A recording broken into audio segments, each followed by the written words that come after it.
Good morning friends and welcome to the pre-market view. US markets were at a record high, particularly the Nasdaq was up almost about 0.5% on the back of strong performance by some of the technology names. Even Dow was up about 0.12%. European markets too were up anywhere from 0.25% to almost about 1.25%. And when we look at the Asian markets today morning, both Hang Seng and Shanghai are up about 1.35 to almost about 1.78%. Nikkei is flat and SGX Nifty suggesting that we are going to open about 3 to 4 points higher. Back home, we are continuously sliding down for the past few trading sessions and underperforming most of the global markets. And FI flows also was negative on Friday, and there was selling of about 875 crores. So in the past about 7 to 8 trading sessions, we have seen selling to the tune of almost about 4,500 to 5,000 crore. So this is something that remains to be seen, whether we are going to see some kind of a stability in the market as we are close to the 200 days moving average around 8250. Also, this week is going to be important because there is going to be an expiry on Thursday and it's a truncated week. So overall, bias in the sentiment continues to be slightly cautious, but we think that as we are approaching that 200 days moving average and the market already has corrected quite a bit, people should be looking out for opportunities to enter into some of the good quality names which have corrected. On that note, let me invite our F&O expert to take you through important F&O cues and ideas that we can have from the F&O desk. Good morning friends, I will give you an analysis on derivatives. In Friday's market, we have seen Nifty opening up with a negative bias in line with the mixed views from the international markets, and later on it traded with a negative breadth throughout the day and awaiting for an Infosys result to find out the particular trend for a market going forward.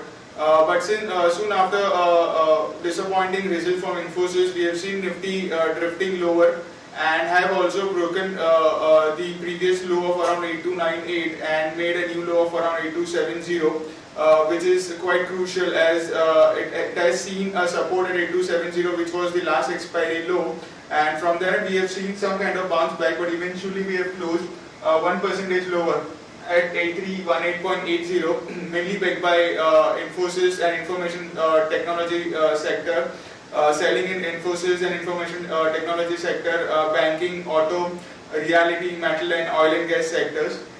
On the open interest terms, we have seen 2% unwinding in open interest, that is around 4.5 lakh shares were reduced in open interest. However, cost of carry have increased a bit from 4.5% to 9.5%.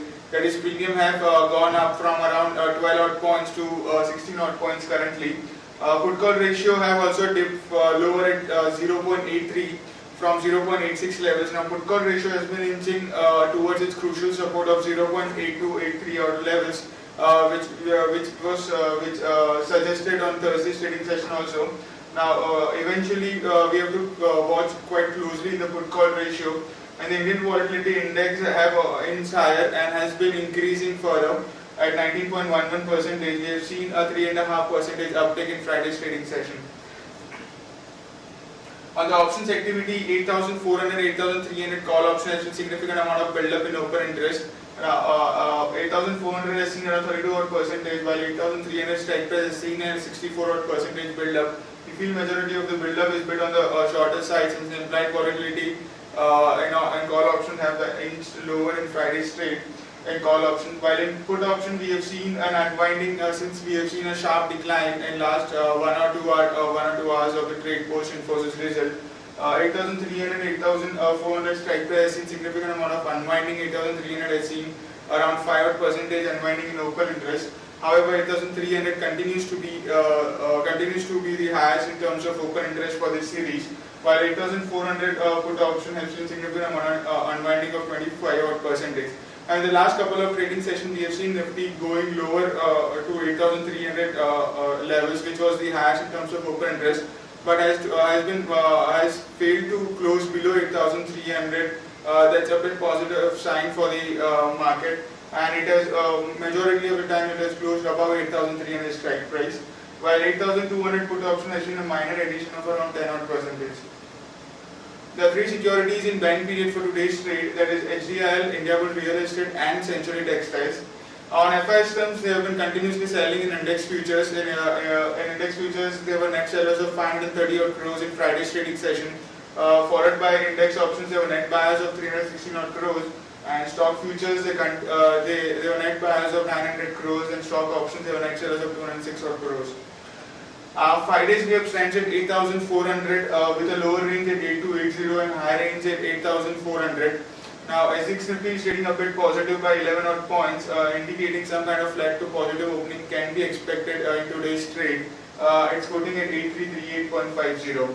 Thank you. That concludes from derivatives. Friends, let me take you through Sharekhan pre-market action starting trading ideas. First of all, a short call on UltraTech Cement as the quarterly numbers of the company fell 24%, mainly due to high input cost and finance and tax expenses. So one can short UltraTech Cement with the stop loss of 2742, target of 2660 toward 2630. Petronet LNG also came out with disappointing set of numbers, particularly the operating profit of the company fell about 35% YOY basis. So one can short Petronet with a stop loss of 171 and a target of about 160 to 157. Siemens come out with extremely good set of numbers, and their net profit for this quarter grew almost about 82%. Also the order inflow during this quarter was quite strong. So one can long Siemens with a stop loss of 1210 and a target of about 1260 to about 1280.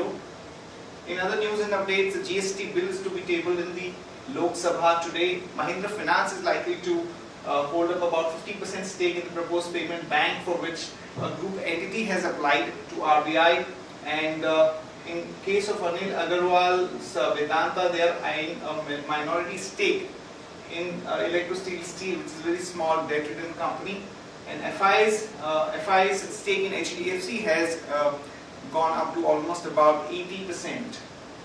Oil Ministry has rejected Reliance's arbitration notice, and it has termed it as untenable. And Tata Group's Titan is looking at expanding the Titan I Plus category of outlets during the current fiscal as a part of its aggressive expansion plan. And Vijay Mallya has been asked to step down as chairman of the United Spirits due to fund diversion charges leveled against him. And IOC starts about 3 lakh barrels per day Paradip refinery. Mahindra & Mahindra has denied media reports that it's planning to increase stake in Sangyeong, which is a South Korean company where it has acquired some stake. SBI's equity capital issue is postponed to June 2015, and NTPC to enter PPA with AP government for 3000 megawatt solar plant at Anandpur. The companies which will be announcing numbers today: ICICI Bank, we are looking at a net profit of 2908, Maruti 1093, UPL 343 crore, Andhra Bank 261 crore, Bharti Infratel about 511 crore. Here is a list of stocks with positive and negative bias. Stocks with positive bias are Bharat Forge and Tata Steel. Stocks with negative bias are Infosys, Titan and Petronet. Stocks for investment that we like at this point of time are Hero MotoCorp, Bajaj Holding, iBank, Federal Bank and State Bank of India. That's it from all of us, friends. Have a great trading session and see you tomorrow at the same time.